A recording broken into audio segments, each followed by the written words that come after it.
Okay, so what I'm going to do is I've made this template for LaTeX, and I've included in here a lot of math symbols and things that might come up that you'll need to know how to do, like systems of equations and that sort of thing.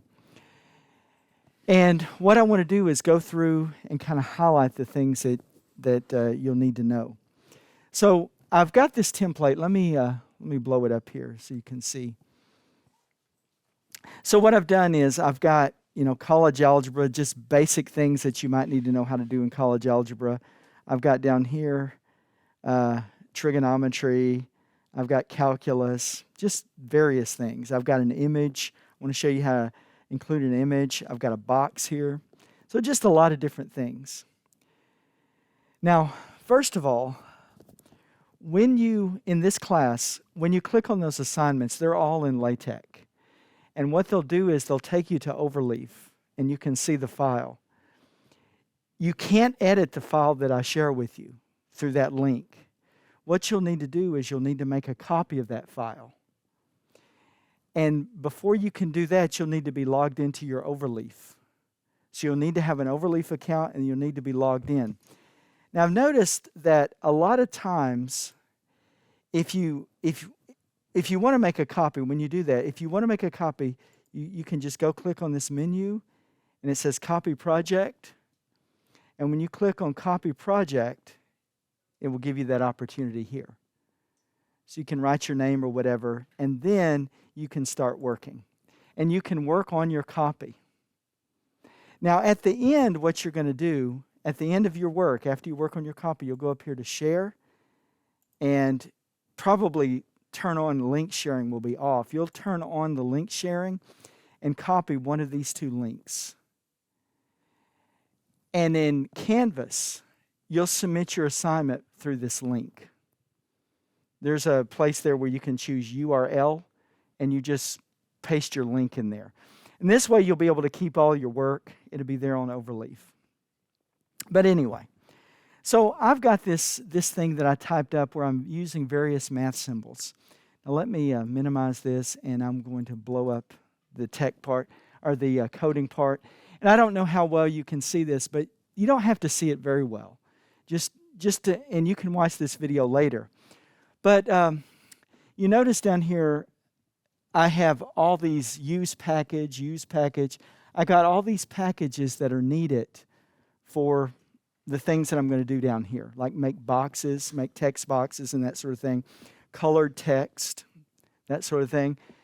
This is already set for you. When I share a file with you, I'll already have these in there. Now, notice that down here I say title LaTeX Guide, and I have author Teacher Walt. Let's see what that looks like. Let me go to PDF. See, I've got LaTeX Guide here and Teacher Walt.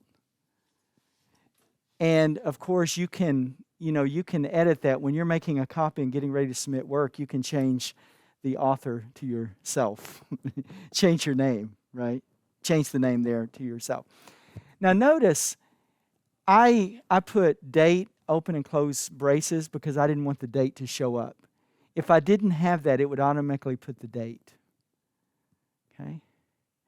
Now down here, I say begin document, make title. You start your work after that. Notice, I just started typing.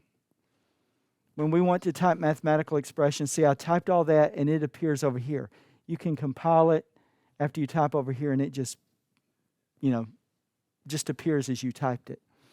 But notice there's some math symbols. Like right here, there's a mathematical expression. See, right there. Now notice the difference in this one and this one. See that? Notice this one has the k equals 1 infinity right there out front. And notice this one has k equals 1 infinity. This one looks a little better. Okay? So let me just show you something here. Notice over here, I typed the symbols here, and the way you're going to type math symbols, you're going to enclose them in dollar signs. See, I opened a dollar sign. Here's the math symbols, or here's the coding, and then I closed it, and I get this over here. See? So I'm just typing along. We want to type mathematical expressions. We can close the expression in dollar symbols, and I show you the example. So there it is. And what that does, it just right in line with the text, it puts the math symbols. Now, down here, where I wanted it to look a little better, I typed in \display style first, and then I typed the coding. And you can see it looks a little different.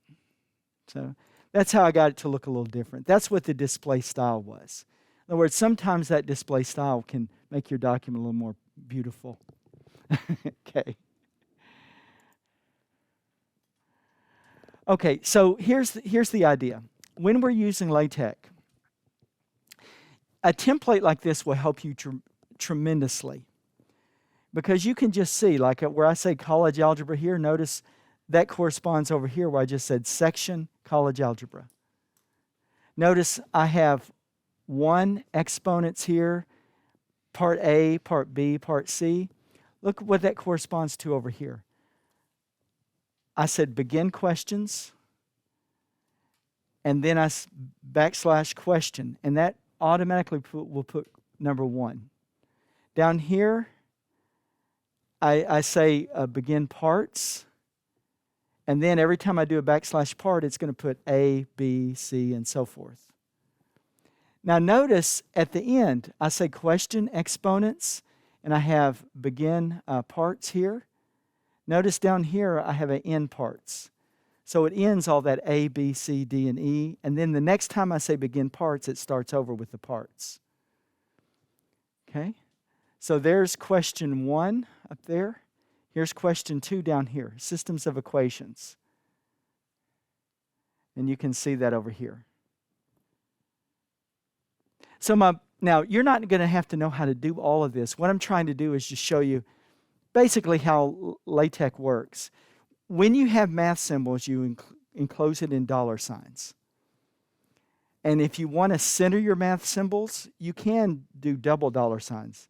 Double dollar signs up front, double dollar signs in the back, like this one. I don't know if I did that on this one, but let's see here, college algebra. Okay, I may have just done begin center, end center. Well, let's see here. We've got begin questions, parts. Well, I don't see where I did that. But anyway, if you want to get a center like that, let me illustrate here. See this right here? This is on exponents. Watch what happens if I put a double dollar sign. Okay? Now note where it is now. It's right there. If I put a double dollar sign, see, it centers it over here. Huh? Why did it do it? That's just one of the things it does. If you put a single dollar sign, it's not going to center it. It's the double dollar sign will center it for you. So double dollar sign, math expression, close double dollar sign, it will center it for you. Now another way you can center it, you can do begin center, \begin center, and then end center. Okay, so there are different ways to center things. See what I did right here? I said \begin center, and then I just typed in hi, how are you? And I wanted the U in boldface, so you'd know it was you, right? So \text BF U, see? And I also, in this case, wanted the text to be blue. See? There it is. Hi, how are you? Right? See that? So I say begin center and then end center. And this puts all that in center. I didn't have to get fancy. I could have just said, hi, how are you?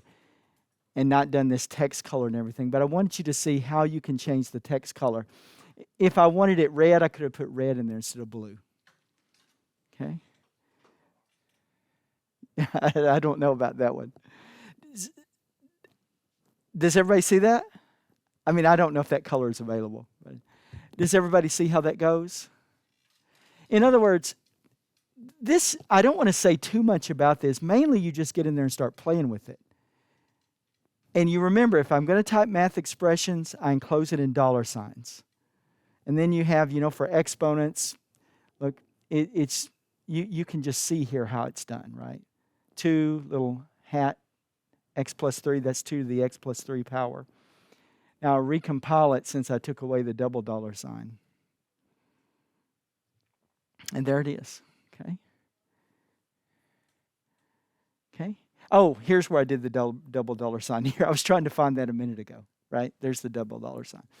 Okay, so this is what we do. Now, when you upload a file from me or when you make a copy, notice here, look what I've got here. I've got \v space 1 centimeter and down here \v space 1 centimeter.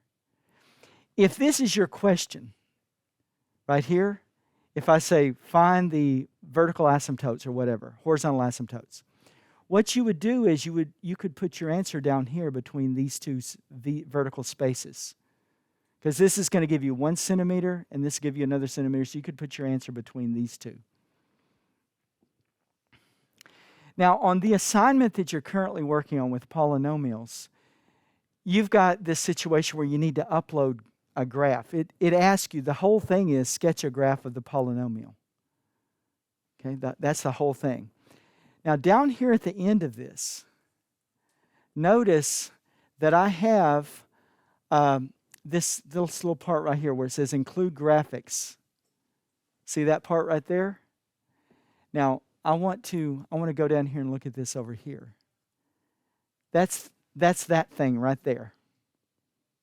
Okay? So I just said include graphics. I said scale. Let's make it 50% of what it normally is. And then I had the name of the thing right here, Dempsey. Okay? Do y'all see that? Now, that's how I include that graphics. Now, I could center it, I could say begin center, end center, and so forth. But look, let me do this. I want to show you how this is done. So I'm going to skip down here a little bit after this one. And I'm going to upload an image. Okay? So I click here and I select from my computer. And I'll just go to just any random image like on my desktop. I'll click that graph. Okay? Okay? There it is. Now it's uploaded. Now watch, that particular image is called graph. So I can do \. And if you just start typing, it knows, okay, you want to include graphic. And I'm going to do a scale equals, I'll do 0.7. And then there it is, graph right there. Now you can see your images right up here. See, there it is. And then if I compile, there it is. See? And I didn't realize it, but I guess I had it set up to put it in the box. Okay, does everybody see that? See how that goes? So then I can, of course, I can make this image bigger or smaller. Like I could make it 0.1, have a wee little one there. See, tiny. It's cute though, really cute. It's adorable. Okay, and then I recompile it.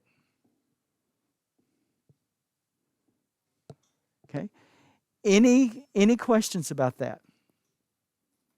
So look, you'll have this file. So I'm going to share this template with you, and you can you'll have it.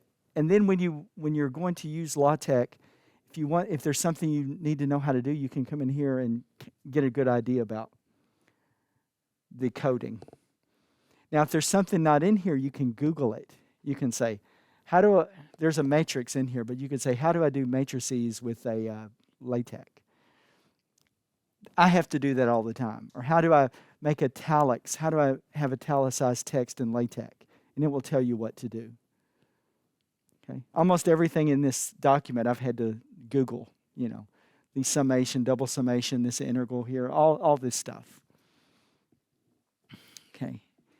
Any questions? But there's a lot of it here that I've included here that it should help you.